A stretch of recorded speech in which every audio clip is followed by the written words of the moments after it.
भाई स्वागत है आपके एक और नई वीडियो में। आप में से काफी भाई जो है मेरे जितने भी फॉलो करते हैं हमें क्रिप्टो टैक्स के ऊपर काफी लोग जानना चाहते हैं कि भाई ये आखिर क्रिप्टो टैक्स का चल क्या रहा है इंडिया के अंदर। अभी हाल ही में बहुत सारी न्यूज़ निकल कर आ रही हैं कि वो जीएसटी है, टैक्स है, फिर टीडीएस है।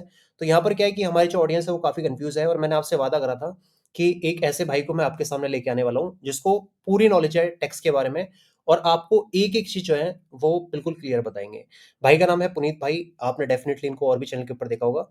और thank you so much Puneet भाई, सबसे पहले आप आए और आप अपना टाइम दे रहे हो। Thank you so much for that. नहीं थैंक्स। मुझे तो मज़ा आता है शुभ्रांत भाई, इतने सारे लोगों के टैक्स क्वेश्चंस रहते हैं, तो जैसे जितने ज़्यादा तरीके से अपन लाइक अवेयरनेस फैला पाएँ लोगों की, क्वेश्चंस को सॉल्व कर पाएँ, उसी में ही मतलब like that is the entire objective. और थैंक्स फॉर इनवाइटिंग आपके चैनल पे, क्योंकि आपके काफ़ी सारे कितनी बड़ी कम्युनिटी है और कितने टाइम से आप वीडियोज़ बना रहे हो, आप और आपके भाई, तो लाइक मैं तो एक्साइटेड हूँ कि आपके यूज़र्स के क्वेश्चंस को आंसर करने में। भाई पुनीत भाई, पहले एक थोड़ा सा पर्सनल क्वेश्चन पूछ रहा हूँ, ठीक है? आपकी ये जो क्रिप्टो जर्नी है कैसे स्टार्ट हुई है? और क्योंकि आप कॉइन एक्स के अंदर हो, ये जर्नी पूरी कैसे स्टार्ट हुई आपकी और कैसे आपने सोचा कि भाई क्रिप्टो में आए और क्रिप्टो के आने के अंदर आने के बाद इतना सारा ज्ञान लेना क्रिप्टो के बारे में कैसे पॉसिबल है? राइट, तो मेरा जर्नी शुभ्रांत भाई लगभग 8-9 साल पहले स्टार्ट हुआ क्रिप्टो में। तो मैं कॉलेज में ही था जब से ही, मैं मतलब इंजीनियर हूँ बाय प्रोफेशन। तो अ, वहाँ से फिर मैंने समझना चालू किया टेक्नोलॉजी को, उसकी कोडिंग साइड, फिर कुछ कंपनीज़ में भी काम किए और कुछ प्रोटोकॉल्स पे भी कंट्रीब्यूट किया है कंसेंसस लेयर वगैरह बनाने में। तो ये सारा चला। फिर कॉलेज के बाद क्रिप्टो रिलीफ फंड में मैं सीईओ था। हम्म। वही फंड है जिसमें विटालिक ने 1 बिलियन दिया था शिबा में, बैक इन 2021। तो उस फंड में मैं सीईओ था, वहाँ उस फंड को पूरा लीड किया लगभग 1 डेढ़ साल। तो उस टाइम पे ना मेरा, क्योंकि इतना बड़ा फंड था, हम लोग 1 साल के अंदर लगभग 1700-1800 करोड़ डिप्लॉय किए थे इंडिया में। तो हम्म। काफ़ी सारे रेगुलेटर्स के साथ मेरा मुलाकात हुआ, इंडिया में भी बाहर भी। तो वहाँ से मुझे दिखा यार, कंप्लायंस ऐसी चीज़ है जो क्रिप्टो में आनी ही आनी है और अक्रॉस द कंट्रीज़ बहुत ही मतलब लाइक लार्ज स्केल पे आएगा, और इसके लिए कोई सॉल्यूशंस नहीं है अवेलेबल मार्केट पे। तो जब कंप्लायंस आ जाएगा, एक्सचेंज ऑलरेडी है, कंप्लायंस आ गया, तो यूज़र को अचानक झटका लगेगा, भाई अब मैं करूँ तो करूँ क्या? तो हम्म। उसीलिए फिर वी डिसाइडेड कि हम कॉइनेक्स बनाएँगे, ताकि यूज़र्स जितने भी क्रिप्टो में ट्रेड कर रहे हैं अक्रॉस द वर्ल्ड, वो लोग के पास सीधा एक प्लेटफ़ॉर्म हो जिससे वो टैक्सेस अपना सॉर्ट कर सकें, उनको खुद को दिक्कत ना हो कुछ। भाई जैसे कि अभी मतलब जब से क्रिप्टो टैक्स आया है तो ऑडियंस को क्रिप्टो टैक्स के बारे में पता नहीं है। मतलब लोग ना हुँ, थोड़े से बच के रहते हैं कि यार भाई कहीं फंस ना जाए, ठीक है, कहीं अपना नाम ना आ जाए किधर भी। राइट, पहले मैं चाहता हूँ कि आप ना एक बार मेरे को पूरा थोड़ा सा समझा दो कि भाई ये क्रिप्टो टैक्स है क्या, किस तरह से ओके, काम करता है, और ठीक है, जिनको बिल्कुल भी नहीं पता क्रिप्टो टैक्स के बारे में उनको थोड़ा सा अगर आप बता पाओ। डन। तो हम्म। क्रिप्टो के ऊपर टैक्स क्या था ना, 2022 में जब बजट का सेशन था, उस टाइम पे क्रिप्टो के ऊपर टैक्सेशन आया। तब ये अनाउंस हुआ कि जो भी लोग क्रिप्टो में ट्रेड कर रहे हैं, उनको फ्लैट 30% टैक्स देना है अपने प्रॉफिट्स के ऊपर। यानी कि हम्म। अ, अगर मैं क्रिप्टो में कुछ खरीद रहा हूँ, कुछ बेच रहा हूँ, उसमें मुझे प्रॉफिट आ रहा है, तो मुझे स्लैब रेट्स पे नहीं, सीधा-सीधा फ्लैट 30% के ऊपर देना है। इसके हम्म। बाद मैं लॉस को ऑफसेट नहीं कर सकता हूँ, यानी कि हम्म। अगर मेरे को क्रिप्टो में प्रॉफिट हो रहा है, तो मैं किसी और इनकम के साथ उसको ऑफसेट नहीं कर सकता हूँ। इन एक और चीज़ जो बहुत लोग का मिसकंसेप्शन है, मैं विथिन क्रिप्टो भी ऑफसेट नहीं कर सकता हूँ। यानी कि हम्म। अगर मेरे पास 2 ट्रांज़ैक्शन लिए मैंने, एक ट्रेड में मुझे प्रॉफिट हो गया, एक ट्रेड पे लॉस हो गया, तो अभी अनफॉर्च्यूनेटली आपको पहले ट्रेड के ऊपर देना ही पड़ेगा 30% टैक्स। तो ऐसा हम्म। नहीं है कि सिर्फ क्रिप्टो का आप स्टॉक मार्केट के साथ ऑफसेट नहीं कर सकते हो, या बाकी चीज़ों के साथ आप क्रिप्टो का विद इन क्रिप्टो भी ऑफसेट नहीं कर सकते हो।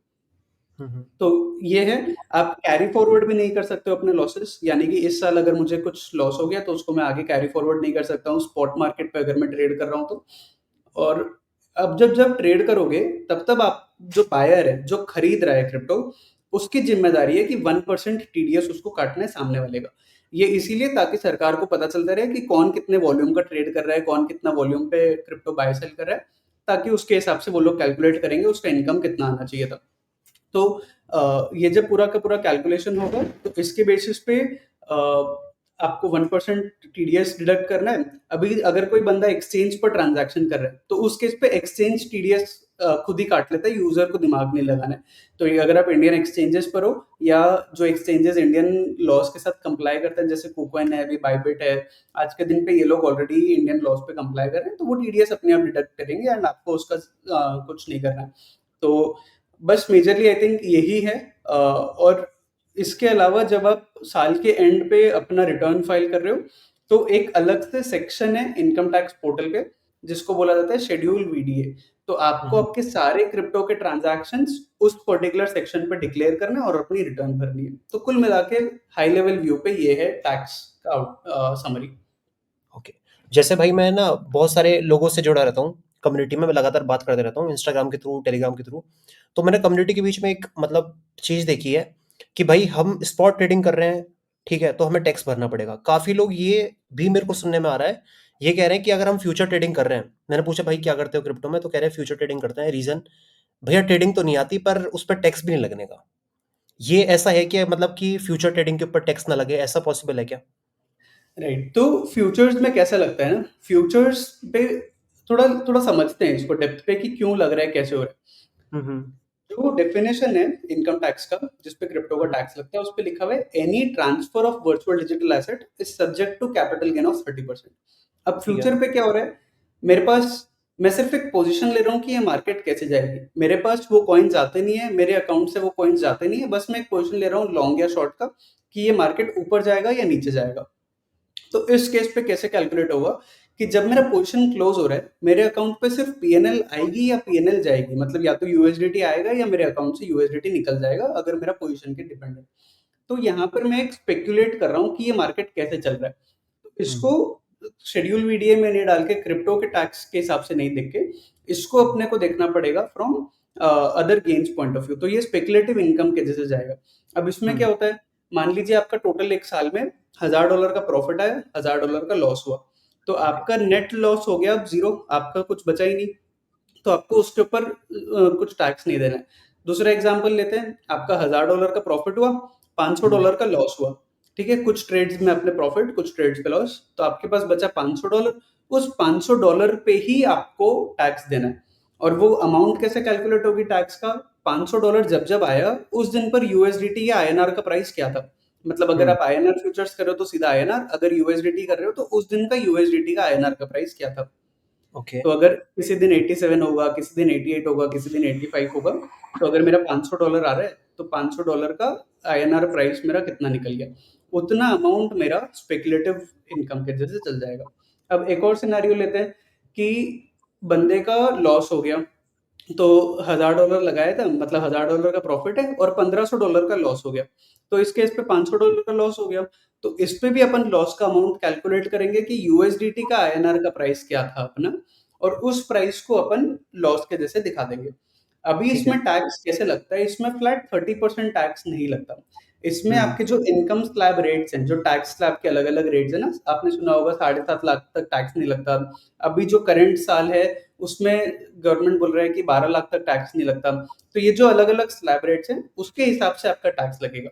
तो अगर हुँ, हुँ, क्रिप्टो फ्यूचर्स पे किसी का 7.5 लाख तक का भी प्रॉफिट आ रहा है और बाकी सब इनकम मिलाकर भी, मतलब फ्यूचर्स का, सैलरी का, उसके बाकी के रेंटल इनकम, अगर सब मिला के 7.5 लाख के नीचे, तो कुछ टैक्स नहीं लगेगा उसका। ठीक है। अगर वो सिर्फ फ्यूचर्स कर रहा है, कुछ और है ही नहीं, तो सिर्फ फ्यूचर्स से 7.5 लाख भी आ जाए, तो भी उसका टैक्स नहीं लगेगा। और अगर उसके ऊपर लगता है तो 5%, 10% जैसे-जैसे स्लैब रेट्स हैं, उसी के हिसाब से लगेगा। अब इसमें एक और बहुत इंपॉर्टेंट चीज़ क्या है कि अगर किसी का लॉस हो जाता है, ठीक है? तो वो सोचता है यार मेरा तो लॉस हो गया, मुझे तो टैक्स नहीं भरना है, क्या हुआ? तो टैक्स तो नहीं भरना है, बट एक चीज़ है जिसका आप लाभ उठा सकते हो। वो चीज़ क्या है कि अगर आपका इस साल लॉस हुआ, तो आप इसको डिक्लेयर कर दो, ताकि ये कैरी फॉरवर्ड हो जाएगा। यानी कि हुँ, इस साल आपका अगर 40,000 का लॉस है, तो आपने डिक्लेयर कर दिया इस साल 40,000 लॉस।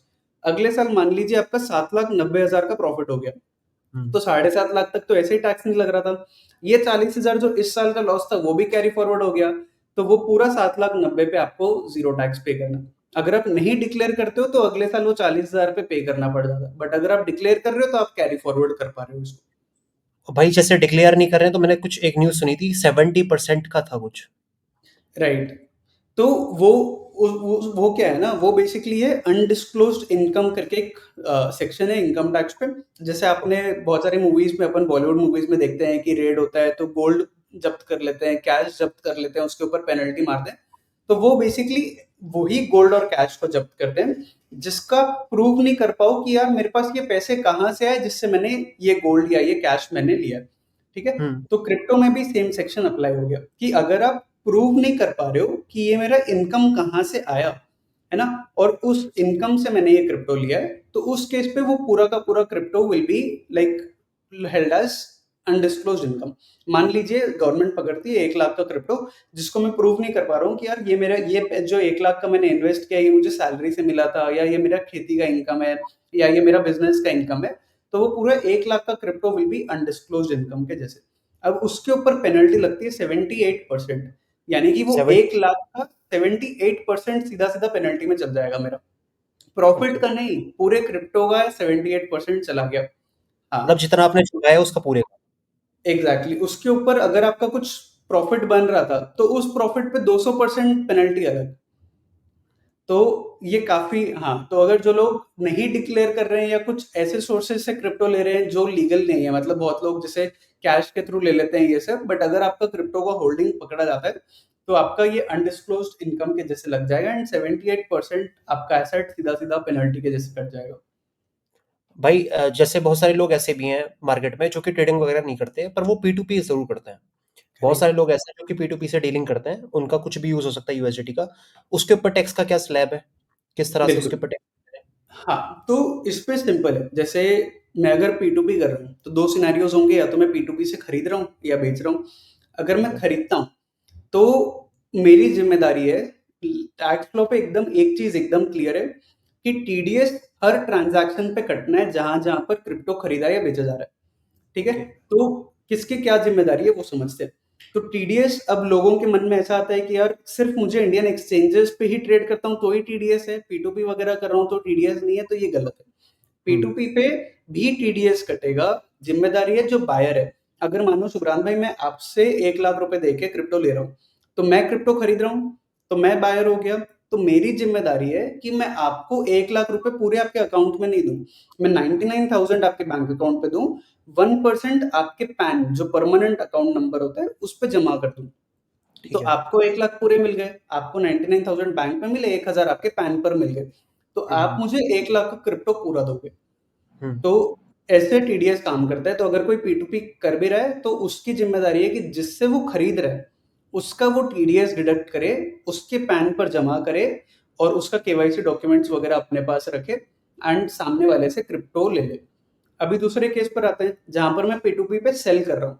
तो हुँ। मान लीजिए अभी शिवरान में मैंने आपसे 1 लाख का लिया था, मैंने उसको कुछ-कुछ किया, अब मैं जब आपको फाइनली बेच रहा हूँ 1,05,000 का मैं आपको बेच रहा हूँ। तो मैं हुँ। 1,05,000 का क्रिप्टो आपको दिया, आप मेरे को पैसे दे दोगे। तो अभी इस केस पे मेरे को टीडीएस नहीं कुछ करना है, बट क्योंकि आप मेरे से क्रिप्टो खरीद रहे हो, है ना? मैं बिल्कुल। बेच रहा हूँ तो आप खरीद रहे हो, तो आपको टीडीएस डिडक्ट करके मुझे पैसे देने हैं। ओके। आपका जो पैन नंबर होगा, पैन से जो लिंक नंबर होगा, उसमें मुझे डिपॉज़िट करना है 1% ऑफ टीडीएस। हाँ, पैन पे। तो इनकम टैक्स पोर्टल पे टीडीएस डिपॉज़िट का एक चालान बनता है, तो वो टीडीएस का जी। डिपॉज़िट आपको जमा करना होता है। अभी इस केस पे लोगों का क्वेश्चन होगा, यार मैं तो यूएसडीटी खरीद रहा हूँ, तो हाँ। यूएसडीटी मेरा 1% हो गया, तो उसका कितना टीडीएस मुझे जमा करना है? तो उस केस पे वैल्यू। आपको उसका आईएनआर वैल्यू निकालना है, उसका ठीक आईएनआर है। वैल्यू के इक्विवेलेंट आपको जमा करना है टीडीएस। और जैसे आईएनआर वैल्यू जो है हर एक प्लेटफ़ॉर्म के ऊपर अलग होती है, तो उस प्लेटफ़ॉर्म के हाँ। हिसाब से देखेंगे? उस प्लेटफ़ॉर्म के हिसाब से, या जब ट्रेड करो, जैसे पी2पी में तो मैं सिंपल पैसे दूँगा, अगर मान लीजिए 90 का भी रेट है, तो मैंने जी। 90 के हिसाब से दिया, तो जितना का दे रहा हूँ उतना 1 उसका 1%। अच्छा, उसको मुझे टीडीएस भरना है।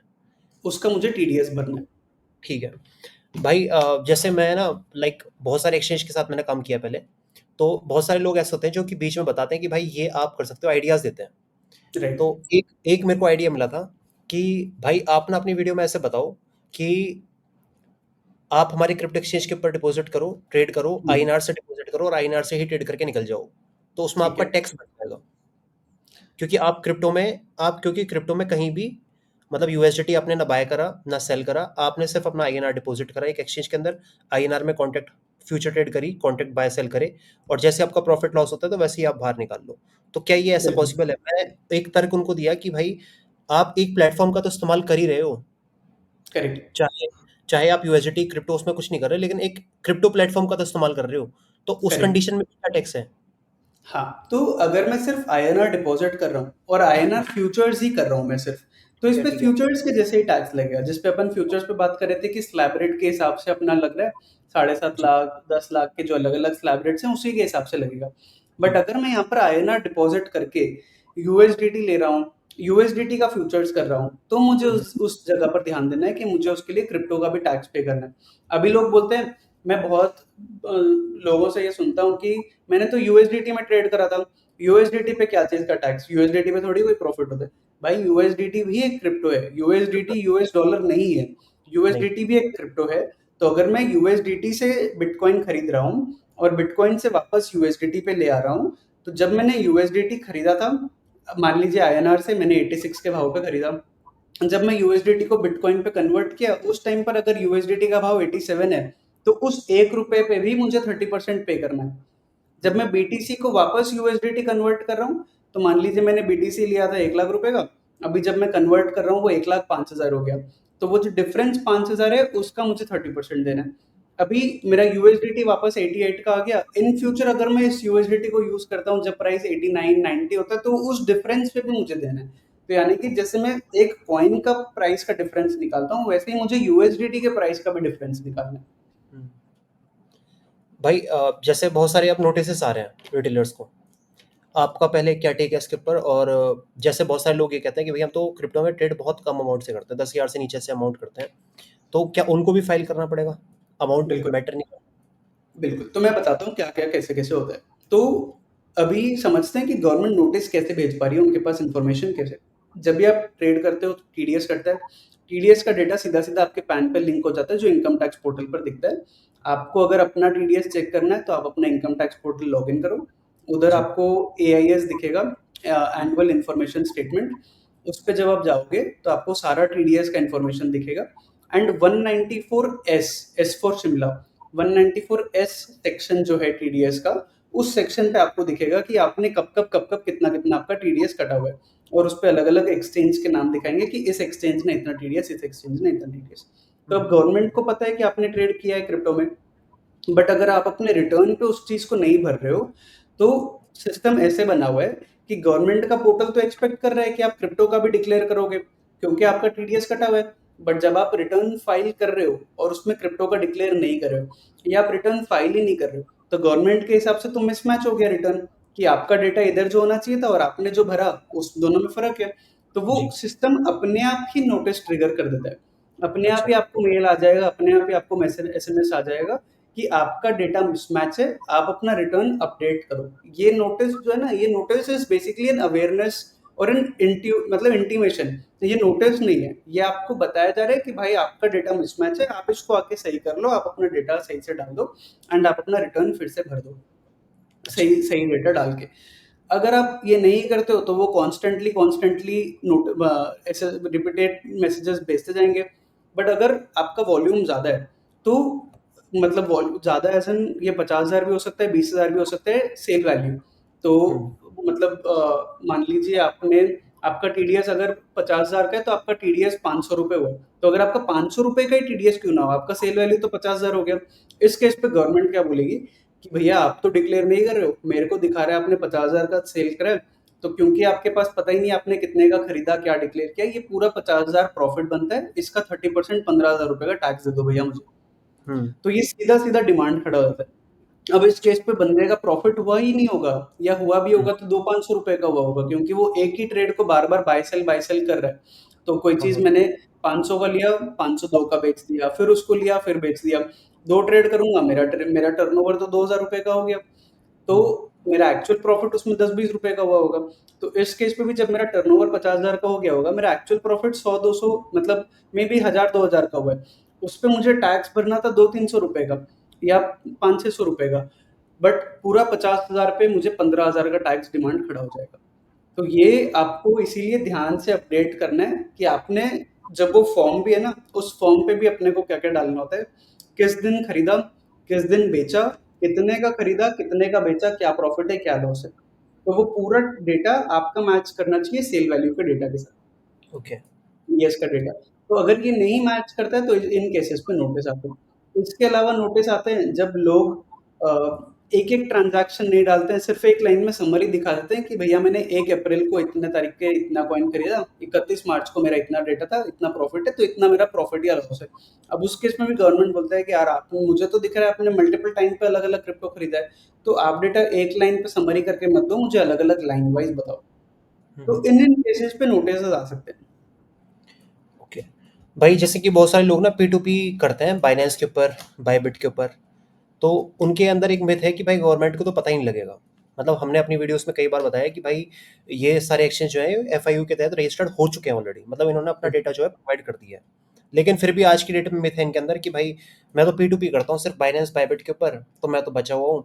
और जब स्टार्टिंग हुई थी अपने क्रिप्टोटेक्स की स्टार्टिंग में, तो सारे लोग इंडियन क्रिप्टो एक्सचेंज को छोड़ के बाहर इसलिए भागे थे बाइनेंस, बायबिट के ऊपर कि भाई इंडिया में काम नहीं करेंगे, फॉरेन वाले क्रिप्टो एक्सचेंज के ऊपर काम करेंगे, तो गवर्नमेंट को कुछ पता ही नहीं लगने का। तो भाई क्या ये फैक्ट है या ये लोगों के अंदर मतलब मिथ है अभी भी? बिल्कुल, तो मैं इस पे दोनों ही सिचुएशंस ले लेता हूँ। P2P भैया आप कर रहे हो ना, तो आप तो अपनी बैंक से ही कर रहे हो, बैंक तो इंडिया में ही है। तो बैंक जी। के ट्रांज़ैक्शन तो सीधा-सीधा दिखता ही है, पैन के साथ लिंक्ड है उसका डेटा। आप अपना इनकम टैक्स पोर्टल लॉगिन करके एआईएस देखोगे, आपके बैंक में टोटल सेविंग्स बैंक की इंटरेस्ट कितनी आई है, वो हुँ, अमाउंट भी दिखता है। तो हुँ, तो आपका पूरा का पूरा बैंक ट्रांज़ैक्शन तो सीधा-सीधा दिख ही रहा है। तो गवर्नमेंट सीधा ही पूछ लेगा कि भैया ये ट्रांज़ैक्शन आपका किसके साथ हुआ है? और अगर आप उधर प्रूव नहीं कर पा रहे हो, तो भी आप दिक्कत पे पड़ जाओगे क्योंकि आप तो बता रहे हो, आप क्या दे दोगे रिकॉर्ड्स के लिए? आप बाइनेंस का P2P रिकॉर्ड्स निकाल के दे दोगे, बायबिट का हुँ, P2P रिकॉर्ड्स निकाल के दे दोगे। बट गवर्नमेंट बोलेगा नहीं भाई अगर तुमने दिया है, तो तुमने टीडीएस क्यों नहीं काटा?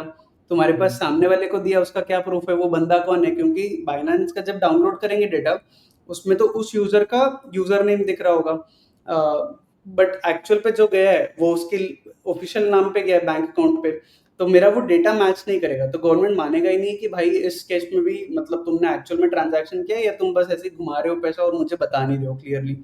तो इस केस पे आपको ध्यान देना है और आपको केवाईसी रिकॉर्ड्स स्टोर करके रखनी है।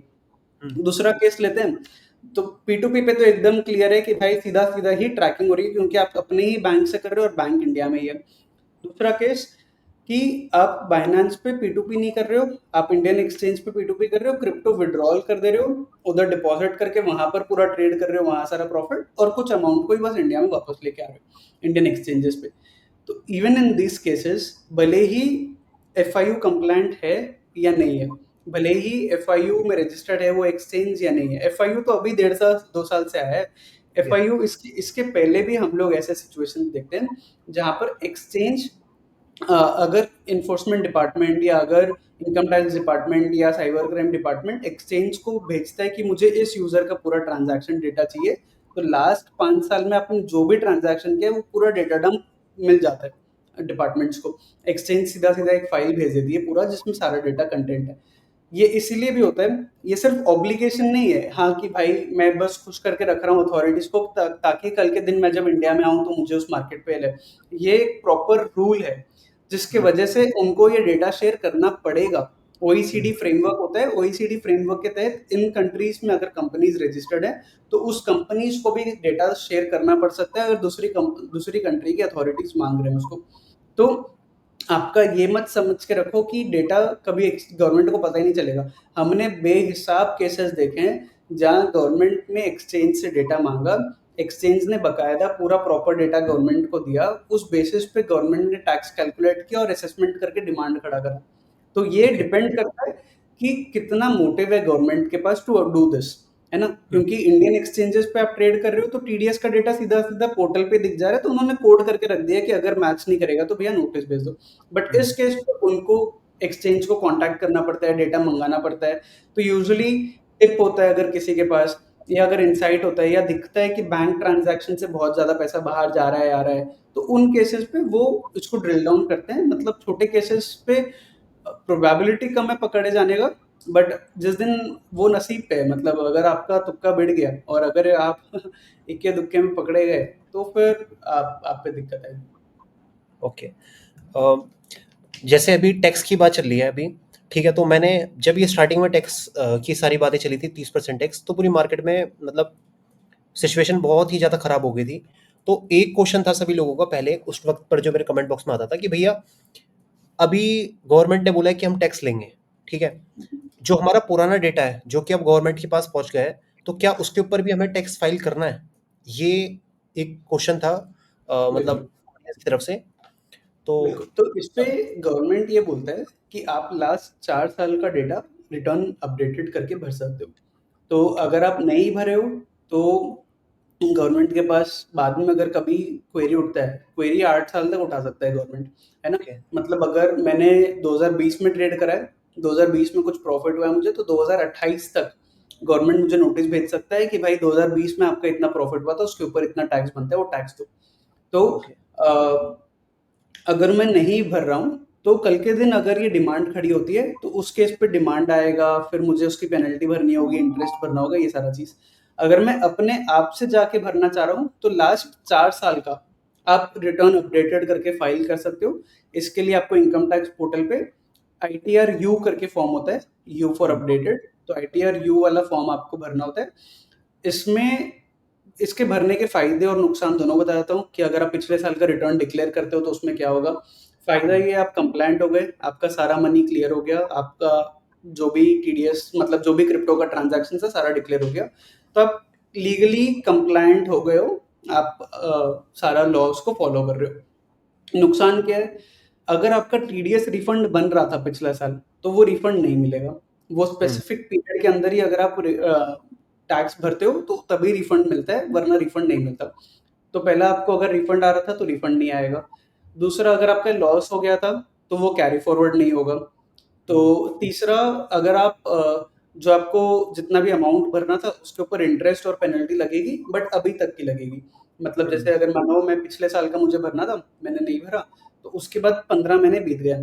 तो उस हुँ, 15 महीने का मुझे 1-1% हर महीना के हिसाब से 15% ब्याज लगेगा और पेनल्टी लगेगी उसके ऊपर रिटर्न अपडेटेड भरने की। तो ये मेरे नुकसान है और फ़ायदा ये है कि मैं कंप्लायंट हो जाऊँगा बट इससे मेरा पूरा का पूरा डेटा डिक्लेयर हो जाएगा। तो अपने को टाइमली क्यों भरना चाहिए? ताकि अगर रिफंड बन रहा है, इस बार का हाँ, मैं इनसाइट बताता हूँ आपको शुभराम भाई। हम लोग के पास मतलब बहुत सारे लोग आते हैं जो आईटीआर फाइल करवाते हैं और ये सब। तो मैं एक ऐसे ही सीए से बैठ के समझ रहा था कि यार क्या चल रहा है इस बार? कैसा सारा माहौल है और कैसे लाइक क्या क्या इनसाइट्स हैं? हुँ, हुँ, सरप्राइजिंगली मुझे ये पता चला कि 55% ऑफ देयर यूजर्स जो उस सीए के पास जो यूजर्स जो असाइन हुए हैं, जो फाइलिंग वगैरह जो ले रहे थे, 55% उन लोगों का रिफंड बन रहा है। यानी कि हुँ, उनका टीडीएस ज़्यादा कट रखा है फ्रॉम देयर एक्चुअल प्रॉफिट्स, और अगर वो अपना रिटर्न भर रहे हैं, तो उनको पैसे रिफंड मिल रहे हैं हुँ, सरकार की तरफ से। अब लोग इधर सोच के बैठते हैं कि भाई टीडीएस भर दिया तो मेरा टैक्स हो गया। पर हुँ, नहीं भाई, टीडीएस अगर आपका टैक्स कम बन रहा है, तो टीडीएस का पैसा आपको रिफंड मिलेगा। ये चीज़ हुँ, बहुत लोग ध्यान नहीं देते। तो इससे अगर आप टाइमली भरते हो, तो आपको टीडीएस भी रिफंड मिलेगा। आपको अगर फ्यूचर्स वगैरह में लॉस है, तो आप उसको ऑफसेट और कैरी फॉरवर्ड भी कर सकते हो आगे सालों के लिए। तो और आपको पेनल्टी भी नहीं लगती, इंटरेस्ट भी नहीं लगता। तो इसीलिए आपको हुँ, टाइमली आईटीआर फाइल करना चाहिए, और अगर आप पिछले साल का करना चाह रहे हो टू बी कंप्लायंट, तो आप कर सकते हो। जी। एक मेरी खुद की पर्सनल है, जैसे कि मैं फ्यूचर ट्रेडिंग के अंदर ना काफ़ी ट्रेड करता हूँ। मान लीजिए राइट, कि मेरे पास $1000 है और मैं मल्टीपल टाइम उस $1000 से ट्रेड करता हूँ और मैंने 2024 में काफ़ी ट्रेड करा है, मतलब काफ़ी ठीक-ठाक अमाउंट से ट्रेड करा है। तो उसके ऊपर टैक्स का कैसे स्लैब होगा? जैसे आपने मेरे को फ्यूचर्स का बताया थोड़ा-सा, लेकिन मैं चाहता हूँ बिल्कुल, कि हमारे जो जितने भी यूज़र्स हैं ना, मैक्सिमम लोग ना फ्यूचर ट्रेडिंग करते हैं। बहुत सारे लोग आजकल मतलब जो आपके फंडेड अकाउंट होते हैं, उनके ऊपर भी काम करते हैं। तो एक तो करेक्ट। क्वेरी ये थी कि फंडेड अकाउंट के ऊपर भी टैक्स है क्या? एक, दूसरी बात कि मैं फ्यूचर ट्रेडिंग अगर लगातार करता जा रहा हूँ और करता हुआ आ रहा हूँ, तो उसके ऊपर कितना टैक्स बनेगा मेरा? किस तरह से मैं बिल्कुल, फाइल करूँ? तो जैसे आप फ्यूचर्स पे कर रहे हो ना, वो सिंपल है एकदम। मानो आपका पोज़ीशन लगा, या तो पोज़ीशन से आपका क्या-क्या जा रहा होगा, फंडिंग इंटरेस्ट जा रहा होगा या फी मिल रहा होगा, फी मतलब इंटरेस्ट मिल रहा होगा या फी जा रहा होगा आपके अकाउंट से। आप जी। एक्सचेंज पे ब्रोकरेज का पैसा दे रहे हो, डेरिवेटिव्स हाँ। पे ऑर्डर डालने का, और हुँ, आपका जब पोज़ीशन क्लोज़ होगा तो या तो प्रॉफ़िट आएगा या लॉस जाएगा। तो हुँ, आप इन सब का अमाउंट क्लब करके, यानी कि आपका प्रॉफिट वाले पोजीशंस कौन से थे, टोटल इंटरेस्ट आपको कितना मिला है, फंडिंग फी आपकी कितनी लगी है, उसको आप हटा दो, ब्रोकरेज फीस कितना लगा है उसको हटा दो, लॉस वाले पोजीशंस कितने उसको हटा दो। हुँ, इस सबको हटा के जो नेट अमाउंट आएगा, वो अमाउंट आपका टैक्स वाला अमाउंट बन रहा है। तो ओके। इसके ऊपर आपको देखना है कि अगर मान लीजिए आपका 10 लाख का आ जाता है टोटल इनकम, ये सब हटा करके, तो 7.5 लाख तक तो कोई टैक्स नहीं है। 7.5 लाख के ऊपर जो बाकी का 2.5 लाख है, उस पे अपने को देखना है कि उसका स्लैब रेट के हिसाब से कैसे बन रहा है। तो इस हिसाब से वो कैलकुलेट होगा कि मेरा 10 लाख के ऊपर क्या टैक्स बन रहा है। ये 3 लाख नहीं बनेगा। इसके ऊपर आई थिंक आपका 80,000 के आसपास कुछ बनेगा, मतलब स्लैब रेट्स के हिसाब से जो कैलकुलेशन आएगा, उस हिसाब से ये कैलकुलेशन होके निकलेगा। और जैसे कि मैंने अभी तक बहुत सारी ट्रेड करी होंगी, मतलब आप मान लो कि 1000 से ज़्यादा ट्रेड करी होंगी, तो मेरे को राइट। हर एक को कैलकुलेट करना पड़ेगा खुद? तो खुद से नहीं करना पड़ेगा, मतलब जैसे अगर कॉइनेक्स आप यूज़ कर रहे हो, तो आपको बस हाँ, अपना अकाउंट लिंक करना है, जिस पे भी आपका ट्रांज़ैक्शन था। मान लीजिए कॉइनडीसीएक्स है, बायबिट है, बाइनेंस है, जिस भी है, उस अकाउंट का डेटा फेच कर लेगा कॉइनेक्स अपने आप, सारा कैलकुलेशन आपके लिए कर देगा। आपको बस पे करना है, रिपोर्ट आपके ईमेल पर आ जाएगी, उस पे सारा डेटा है, वो डेटा यूज़ करके फाइल करना है। मतलब जो भी यूज़र्स मेरे दिख रहे हैं, मतलब यहाँ पर जितने व्यूअर दिख रहे हैं, थैंक यू सो मच सबसे पहले पुनीत भाई, कि आपने एक बहुत बड़ी चीज़ थी उसको बहुत कम में करके और बहुत अच्छे से समझा दिया। तो जैसे भाई आप देख पा रहे होंगे पुनीत भाई लिखा हुआ है, आगे कॉइनएक्स लिखा हुआ है, तो कॉइनएक्स जो है प्लेटफ़ॉर्म है, जहाँ पर कि ये सारी चीज़ जो आपकी जितनी भी प्रॉब्लम है, मतलब आप मान लो कहीं भी ट्रेड कर रहे हो, बाइनेंस पे कहीं भी ट्रेड कर रहे हो, तो आप कॉइनएक्स का इस्तेमाल कर सकते हो, जितने भी भाई देख रहे हैं, ताकि आपका जो जितनी भी प्रॉब्लम है ना, ये आपकी सारी सॉल्व हो जाएगी और कॉइनएक्स बहुत ईज़िली उसको सॉल्व भी कर देगा। तो थैंक यू सो मच भाई। अब एक सबसे बड़ा सवाल, जो कि मतलब मैं चाहता हूँ कि दिल बस ये कह रहा है कि भाई बस पूछ ले बस, बहुत हो गया। हाँ, अभी 30% टैक्स हो गया, ठीक है? बिल्कुल। 1% टीडीएस हो गया। अब ये 18% जो जीएसटी आया है, मैं ये समझ नहीं पा रहा, मतलब आप यूज़र्स को बिल्कुल सिंपल से समझा दो कि 18% जीएसटी ऊपर से आ गया। ये क्या है, मतलब ये मैं जानना चाहता हूँ? बिल्कुल। तो ये 18% जीएसटी जो है ना शुभ्रांत भाई, ये नया हुँ, नहीं आया, ये हुँ, हमेशा से था, है ना? ओके, अभी बस ये हाइलाइट हो गया है, मैं समझाता हूँ कैसे। आपने सुना होगा 2021-22 में वजीर एक्स बहुत एक्टिव था, कॉइन डीसीएक्स था, इन लोगों पे 100 करोड़ से ज्यादा की जीएसटी की पेनल्टी आई थी। हुँ, उस टाइम पे ये बहुत बड़ा न्यूज़ था कि 100 करोड़ का जीएसटी पेनल्टी आया है। तो ये जीएसटी जो है, ये हमेशा से ही लग रहा था। अब ये किस हुँ, पे लगता है, मैं समझाता हूँ। हुँ, एक्सचेंज अपना ब्रोकरेज फीस लेती है, वो ब्रोकरेज फीस एक्सचेंज के लिए क्या है? इनकम है। जी, तो गवर्नमेंट बोलता है कि यार आपका इनकम है, तो आपको उस पे जीएसटी काटना चाहिए। तो ये जो जीएसटी लग रहा है, ये सिर्फ़ और सिर्फ़ जो एक्सचेंज की फीस होती है ना, उस हुँ, अमाउंट पे लग रहा है। अभी मान लो मैं $1000 का ट्रेड कर रहा हूँ। हुँ, $1000 के ट्रेड पे मैंने फीस कितना दिया होगा? लेट्स अज्यूम कैलकुलेशन के लिए $1 दिया होगा। तो उस $1 का 18%, तो अभी $1 की जगह एक कुछ एक्सचेंज क्या करते हैं, बोलते हैं कि जो हमारा फीस है इसमें जीएसटी इंक्लूडेड है, हम हमारे साइड से जीएसटी पे कर देंगे। कुछ ठीक है, एक्सचेंज बोलते हैं कि नहीं, इसमें जीएसटी इंक्लूडेड नहीं है, आपको 1 प्लस 18% देना है, यानी कि 1.18 आपका फीस बनेगा। ओके, तो ये हमेशा से था। बहुत अभी ये क्यों आया?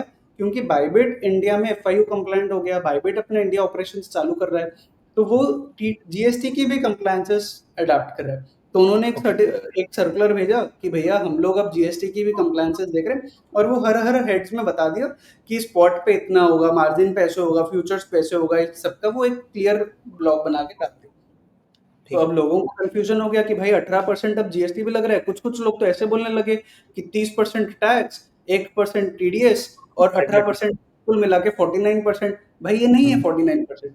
ये जीएसटी सिर्फ फीस का है, फीस का 18% है ये, जो आप एक्सचेंज को दे रहे हो, और हुँ, पे ये एक्सचेंज जीएसटी के जैसे डिपॉजिट करेगा इसको अपने साइड से। आपको इस पे एडिशनली कुछ नहीं करना है, आपको कोई जीएसटी कंप्लायंसेस नहीं देखनी है। जो 1% टीडीएस है, वो भी 30% टैक्स का ही पार्ट है।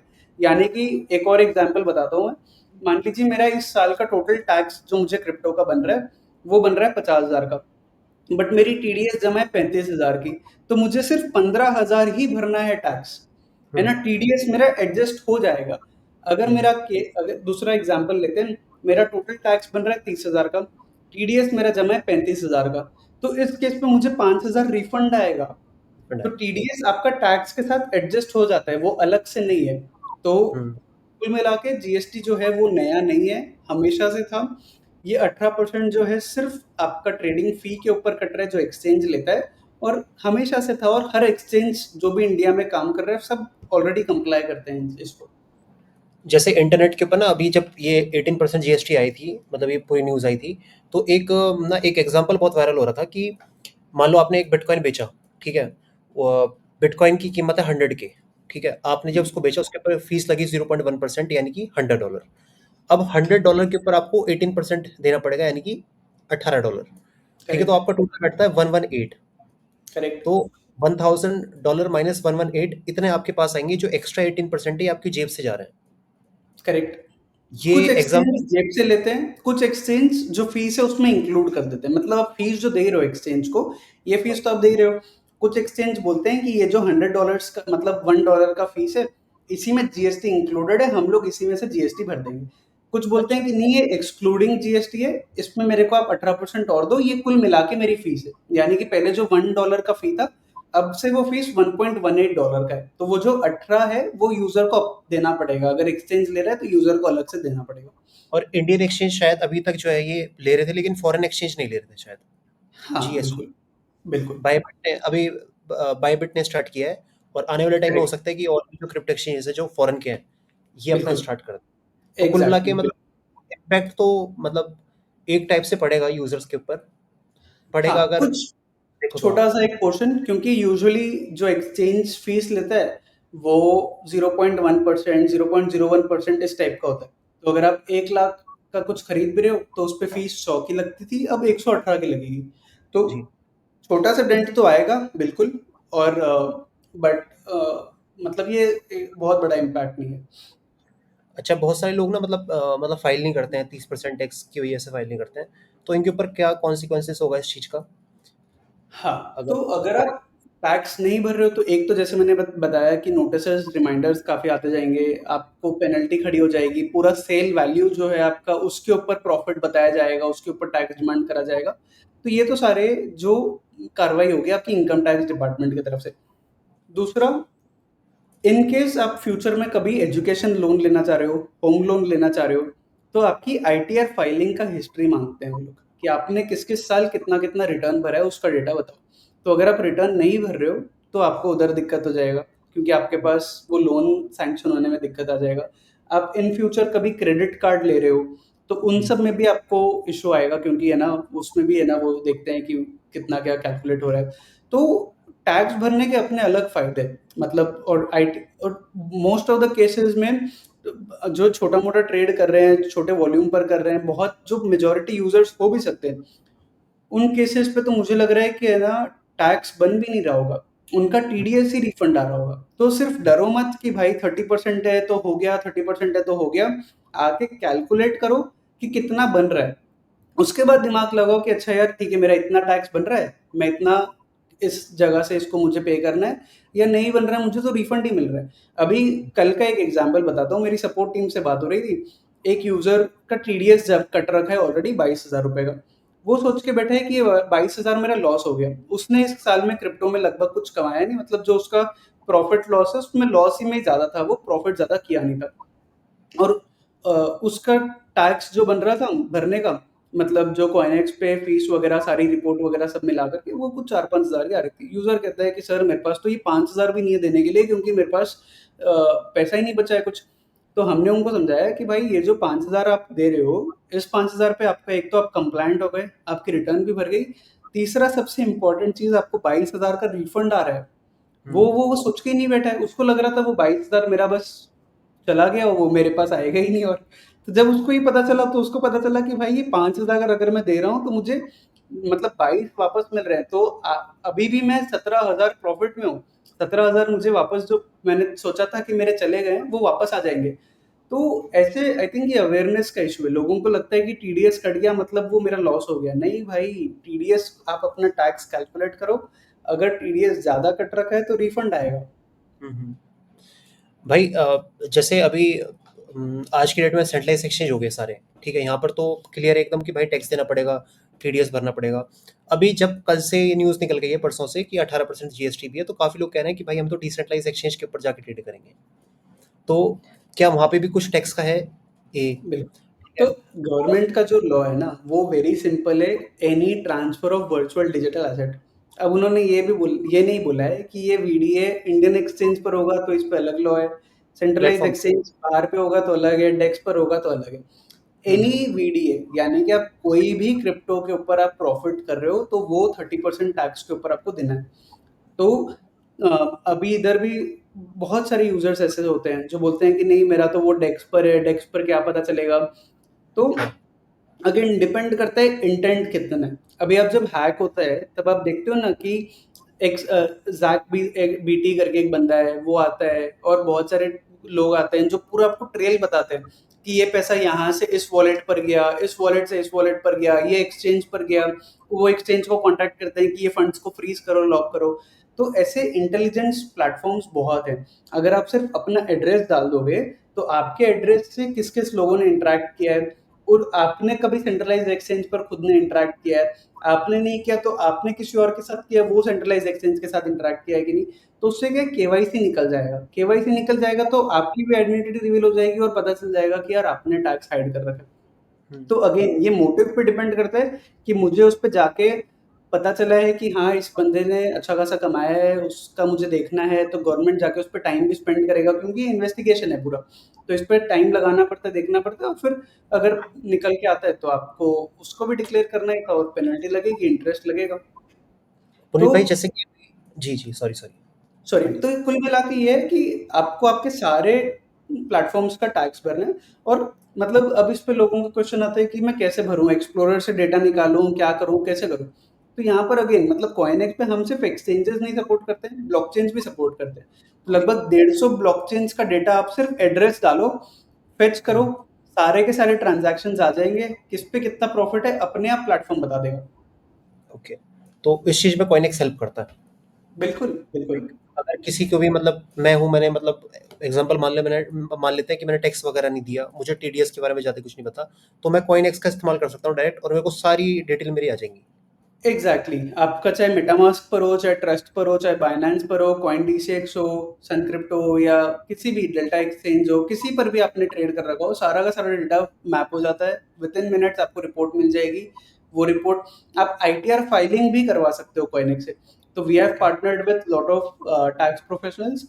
तो आप सीधा सीधा रिपोर्ट और फाइलिंग प्लान दोनों ले सकते हो। तो हमारे ही प्लेटफॉर्म से आपको एक सीए साइन हो जाएंगे। उन सीए से आप बात कर सकते हो, आपको नंबर दिखेगा, आप पूरा कॉन्टैक्ट कर सकते हो, एंड आप अपना रिटर्न भी पूरा का पूरा भरवा सकते हो। मतलब रिटर्न जब आप भरते हो तो आपका क्रिप्टो के अलावा बाकी इनकम भी हो सकता है। किसी को सैलरी आ रही होगी, किसी को ओके। बिजनेस इनकम होगा, कोई स्टॉक मार्केट, शेयर मार्केट पे इन्वेस्ट करके रखा है, वो आपका पूरा इनकम का रिटर्न फाइल कर देंगे। और ये सारी चीज़ का होगा जैसे कि स्पॉट का है, फ्यूचर्स का है, मार्जिन ट्रेडिंग है, एवरीथिंग। बिल्कुल, बिल्कुल, बिल्कुल। क्रिप्टो, नॉन क्रिप्टो दोनों। आईटीआर फाइलिंग अगर आप ले रहे हो तो आपका सारा चीज़ का फाइलिंग होता है, और रिपोर्ट आपको क्रिप्टो का सारा टाइप का, एयर ड्रॉप हो, चाहे स्टेकिंग हो, चाहे माइनिंग हो, चाहे आपका स्पॉट मार्जिन हो या फ्यूचर्स हो, हर टाइप के ट्रांज़ैक्शन का आपको डेटा मिल जाएगा। अच्छा, अभी काफ़ी लोग ना मतलब बहुत सारे एक्सचेंजेस की तो खबर आ गई है कि एफआईयू के तहत रजिस्टर्ड है। अभी बहुत सारे एक्सचेंज ऐसे आ रहे हैं जो कि नॉन केवाईसी हैं। तो भाई राइट। क्या भाई, क्योंकि आपको मार्केट का एक्सपीरियंस, आपने देखा है सब चीज़ को, टैक्स को बहुत करीब से आपने देखा है। तो क्या आपको ऐसा लगता है कि जो अभी एफआईयू के तहत रजिस्टर्ड नहीं है या नॉन केवाईसी एक्सचेंज है, वो आने वाले टाइम में, जैसे अभी हमने पहले देखा था, बहुत सारे एक्सचेंज थे जो कि केवाईसी नहीं करवाते थे, लेकिन उन्होंने केवाईसी स्टार्ट कर दी। जो करेक्ट। अभी नहीं करवा रहे केवाईसी, क्या ऐसा हो सकता है कि आने वाले टाइम में वो केवाईसी स्टार्ट करा दें? बहुत ज़्यादा हाइली, मतलब मैं डराने के लिए नहीं बोल रहा हूँ, मैं फैक्ट्स बता रहा हूँ। क्योंकि देखो, अगर आप लीगल तरीके से ये इंडस्ट्री में कंप्लायंसेस आ रहे हैं, रेगुलेशंस आ रहे हैं, है ना? बहुत हर कंट्री रेगुलेशंस लेके आ रहा है। और एवरी कंट्री वुड वांट कि भाई पैसा क्लीनली फ्लो करे, क्योंकि किसी भी कंट्री को वो नेगेटिव इमेज नहीं चाहिए कि भाई इस कंट्री पे तो सब चीज़ साइफन होने के लिए जाता है, बस बस पैसे घुमाने के लिए इधर जाता है। तो एक्सचेंजेस को भी ये मार्केट्स कैप्चर करने हैं। अभी अगर इंडिया में जैसे एफआईयू वाला कंप्लायंस मैंडेटरी हो गया, तो जो नहीं करेगा वो इंडिया में सर्व ही नहीं कर सकता है, उनकी यूआरएल्स बैंड है। And India is a very big market to lose. ऐसे US is a very big market to lose, Europe is a very big market to loose.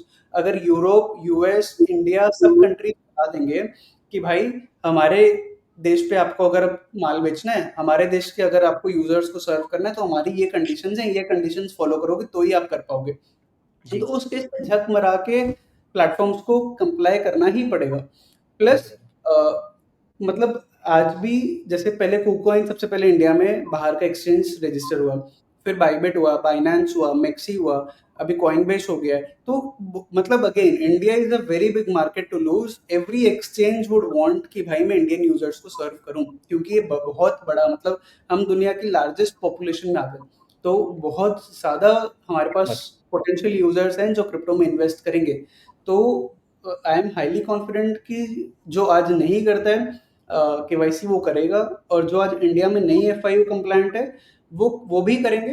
अब जैसे कुछ एक्सचेंज ने क्लियर मना कर दिया कि हम कभी एफआईयू कंप्लायंट होंगे ही नहीं, जैसे ओकेएक्स वो मना कर दिया कि हम अभी हमारे प्रायोरिटी में नहीं है, इंडिया मार्केट को हमको कंप्लायंस करना है। तो उन्होंने अपना एप्लीकेशन ही हटा दिया, वो सर्व ही नहीं कर रहे इंडियन यूजर्स को, इंडियन केवाईसी से आप अकाउंट नहीं बना पाओगे अब और। हुँ। अच्छा, ठीक है। भाई जैसे कॉइनएक्स है, अभी आपने कॉइनएक्स के बारे में बताया, तो यहाँ पर ना बहुत सारी दिक्कतें, मतलब एक तो प्राइवेसी की थोड़ी-सी भाई, कि मैं अपनी जो डिटेल दूँगा क्या वो प्राइवेट रहेंगी, है ना? क्या प्राइवेसी है? दूसरी चीज़ ये है कि भाई डबल काउंट ना हो जाए, या जो डेटा है वो मेरा सेफ है। इसके बारे में आप क्या कहना चाहोगे? बिल्कुल, अगर कोई तो इस्तेमाल करना चाहता है कॉइनएक्स? प्राइवेसी मतलब फर्स्ट डे से एकदम सबसे बड़ा चीज़ है जिसको हम ध्यान देते हुए चल रहे हैं। तो हमने जो चीज़ रिक्वायर्ड ही नहीं है ना, वो चीज़ लेते ही नहीं है। सबसे पहला आपका पैन नंबर, आधार, केवाईसी कुछ ज़रूरत ही नहीं है कॉइनएक्स पे, क्योंकि यहाँ पर आप ट्रेड नहीं कर रहे हो। यहाँ पर हुँ, आप बस अपना डेटा डाल रहे हो टू कैलकुलेट योर टैक्स। तो हम हुँ, लोग बस एक कैलकुलेटर प्लेटफ़ॉर्म जैसा है, जिस पे ओके, आप बस अपना डेटा डालो, आपको इनसाइट्स मिल जाएगा। आप हमारे प्लेटफ़ॉर्म से ट्रेड नहीं कर सकते हो, इन्वेस्ट नहीं कर सकते हो, होल्ड नहीं कर सकते हो, क्रिप्टो कुछ नहीं कर सकते हो। तो हमें हुँ, केवाईसी का रिक्वायरमेंट नहीं है। ओके, तो सबसे पहला चीज़ तो ये, तो हमें पता ही नहीं है कि आप कौन हो, कि हुँ, तो हम किसका डेटा डिक्लेयर करें। All we hmm, take to create an account is email address या फ़ोन नंबर।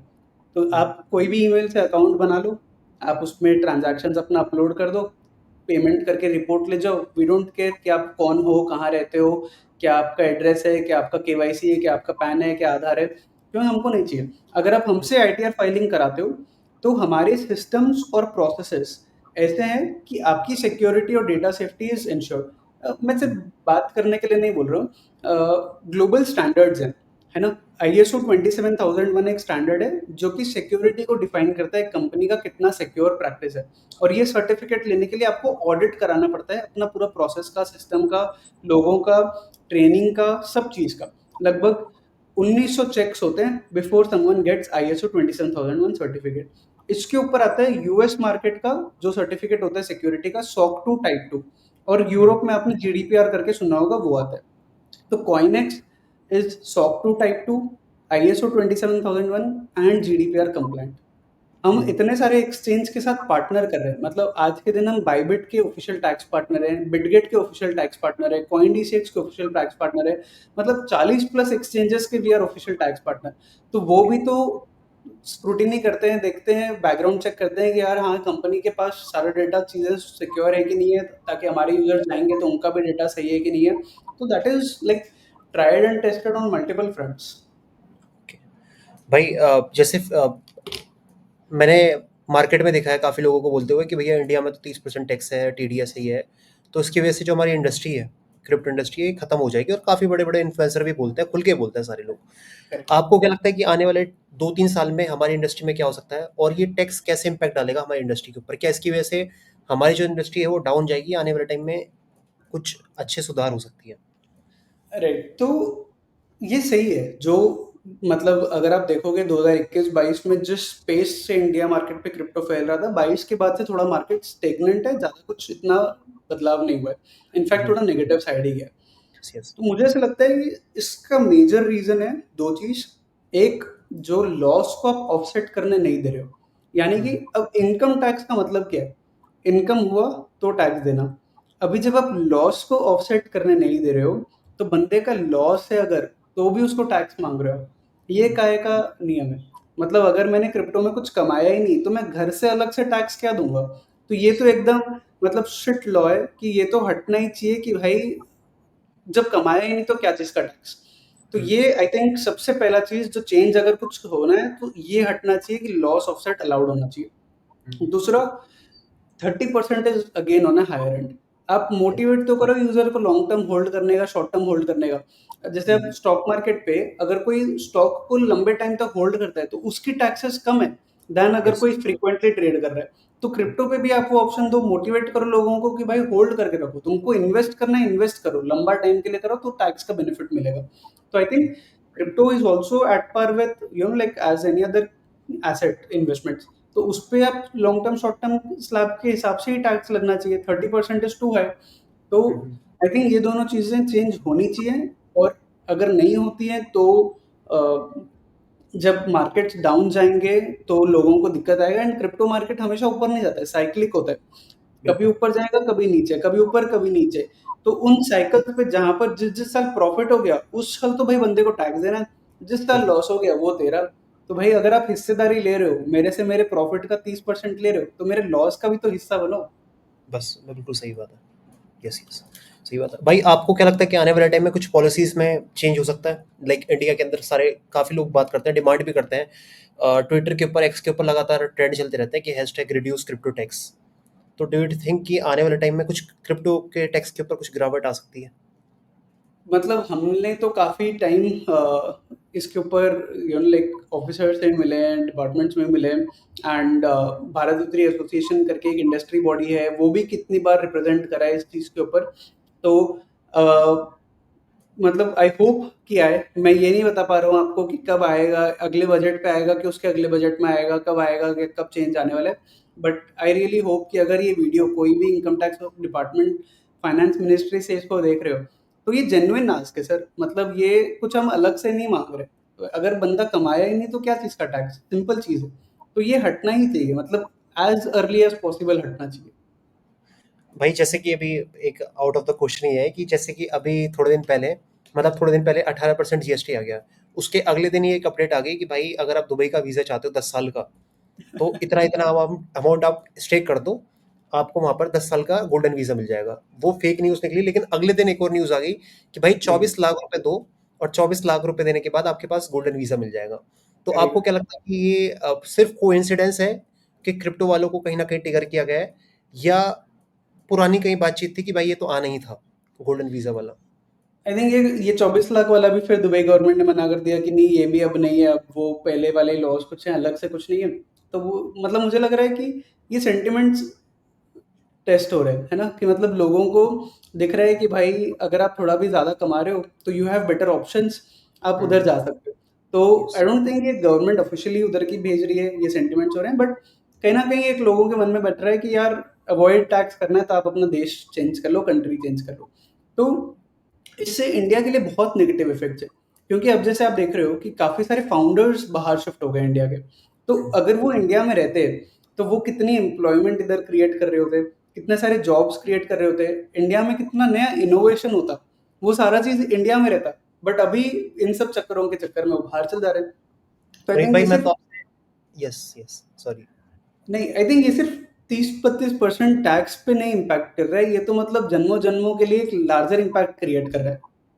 मैं अगर आपको थोड़ा-सा पर्सनल बताऊँ, पुनीत भाई से मैं बैंगलोर में मिला था, और उसके बाद मैं बहुत सारे इवेंट पे जाता रहता हूँ जहाँ पे क्रिप्टो की बातचीत होती है। मैं देखता हूँ कि चाहे मैं दुबई जा रहा हूँ, कहीं भी जा रहा हूँ, मैक्सिमम जो युवा हैं, मतलब मैक्सिमम जो यंग हैं, वो इंडियंस हैं, जो क्रिप्टो के अंदर काम कर रहे हैं और बड़े-बड़े लेवल पे काम कर रहे हैं। तो मैं कभी सोचता हूँ कि यार अगर अपने इंडिया में, कंट्री में अगर टैक्स थोड़ा कम होता, या इसको ढंग से इसके बारे में बात होती, मतलब टैक्स लगा दिया ठीक है, तो उसके बारे में ढंग से बात भी होती कि भाई रेगुलेट, क्योंकि आज भी मैं देखता हूँ कि 30% हम टैक्स भर रहे हैं, टीडीएस सब कुछ भर रहे हैं, लेकिन फिर भी लोगों के बीच में कन्फ्यूजन है कि भैया ये लीगल भी है क्या काम जो आप कर रहे हो? करेक्ट, उसके ऊपर एग्ज़ैक्टली। क्लियरेंस होती तो हमारा युवा शायद बाहर ऐसा ना जाता, जो कि बाहर जा रहा है। एब्सोल्युटली, और मतलब ये बहुत सारे लोगों का ये क्वेश्चन है। हुँ, आज भी अगर आप अपने पेरेंट्स से बात करो या आस-पड़ोस में लोगों को बात करो, अगर मैं भी अभी बोलता हूँ ना, मैं जैसे बताता हूँ कि भाई क्या करते हो? मैं बोलता हूँ मैं क्रिप्टो के ऊपर टैक्स। अच्छा क्रिप्टो? बेटा ये तो इल्लीगल है। वही मैं तो, लाइक मेरे से कोई पूछता है ना कि क्या करते हो?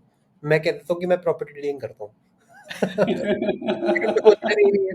क्रिप्टो एग्ज़ैक्टली, पता तो नहीं। वो वो सेंटीमेंट ही ऐसा बन रखा है अभी। तो आई थिंक ये चेंज होना चाहिए, एंड जितने ज़्यादा लोगों को अब, बहुत सारे लोगों को अवेयरनेस ही नहीं है कि लीगल है, इंडिया में आप आराम से इन्वेस्ट कर सकते हो, जो भी आपका प्रॉफिट बन रहा है उसके ऊपर टैक्स भरो, and you are completely clean. लोगों को लगता नहीं भाई ये तो इल्लीगल कुछ कर रहे हैं। पुनीत भाई अब लास्ट क्वेश्चन, और ज़्यादा परेशान नहीं करूँगा, थैंक यू सो मच आपने टाइम दिया है। मैं कहना चाहूँगा ये जो नए ट्रेडर्स आ रहे हैं मार्केट में, क्या इनको टैक्स पे करना चाहिए, कंप्लायंस होना चाहिए? साथ ही साथ किस तरह से, जो अभी एक स्ट्रेस है ना दिमाग पे, हर टाइम में रहता है कि भाई कोई मैसेज ना बज जाए फ़ोन में, कैसे स्ट्रेस फ्री रहें, और नए जो इन्वेस्टर आ रहे हैं उनके लिए एक मैसेज आपकी तरफ से? बिल्कुल, तो आई थिंक इमैटेरियल ऑफ एनीथिंग है ना? अभी अनफॉर्चुनेटली अगर लॉ है 30% तो ठीक है। अब अनफॉर्चुनेटली लॉ है कि आप लॉस को कैरी फॉरवर्ड या ऑफसेट नहीं कर सकते हो, तो ठीक है। अभी अपन उम्मीद तो करते हैं कि आगे चल के चेंज हो, बट एट प्रेजेंट तो अपने को कंप्लायंट होना है। तो जी। ठीक है, थोड़ा बहुत जो भी अपना लॉस में भी अपने को जा रहे हैं अपन, उस पे भी टैक्स लग रहा है, तो क्योंकि ये लॉ है तो अपने को इग्नोर तो डेफिनेटली नहीं करना चाहिए।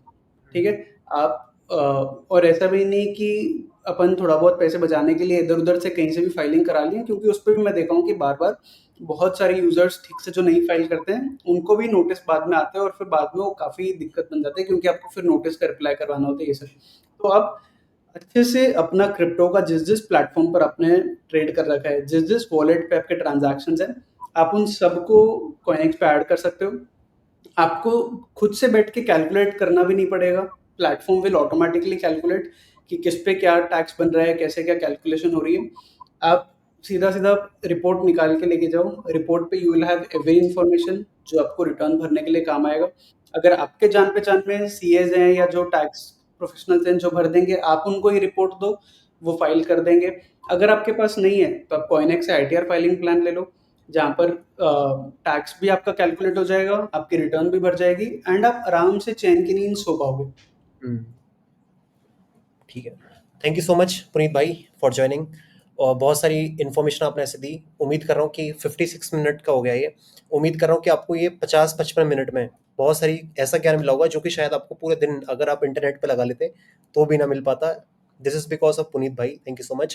पुनीत भाई आगे भी हम डेफ़िनेटली प्लान करेंगे चैनल के ऊपर। जैसे-जैसे बिल्कुल, कुछ भी आता रहेगा क्रिप्टो मार्केट के अंदर डेफ़िनेटली मैं आपको इनवाइट करूँगा। बढ़िया। In the end thank you so much for coming. आप चैनल के ऊपर आए, आपने इतनी इन्फॉर्मेशन दी उसके लिए बहुत-बहुत धन्यवाद आपका। थैंक यू, थैंक्स शुभ्रान भाई, मुझे मज़ा आया, काफ़ी इंटरेस्टिंग क्वेश्चन्स थे और आई थिंक अपन काफ़ी एकदम रैपिड फायर के जैसे हुए ये। जी। तो कितने सारे टॉपिक्स, कितने सारे क्वेश्चन्स हम इस टाइम पे कवर कर पाए। बाकी अगर किसी को अभी भी कुछ क्वेश्चन्स हो, तो आप कमेंट पे डाल देना, हम लोग एक और वीडियो करके एड्रेस कर देंगे या हम कमेंट्स पे रिप्लाई कर देंगे। यस 100% भाई, किसी का भी अगर कोई भी क्वेरी होती है ना, कोई छोटा सा भी क्वेश्चन होता है, कोई दिक्कत नहीं है, आप कमेंट बॉक्स में पूछो। और पुनीत भाई हैं, नाम आपको पता ही है और आपने काफी बार चेहरा देखा हुआ है। कुछ भी दिक्कत आगे आती है तो डेफिनेटली मैं पुनीत भाई को दोबारा से लेके आऊंगा। Thank you so much Puneet भाई। बढ़िया, thank you, thank you. Thanks Shubhran भाई, थैंक यू।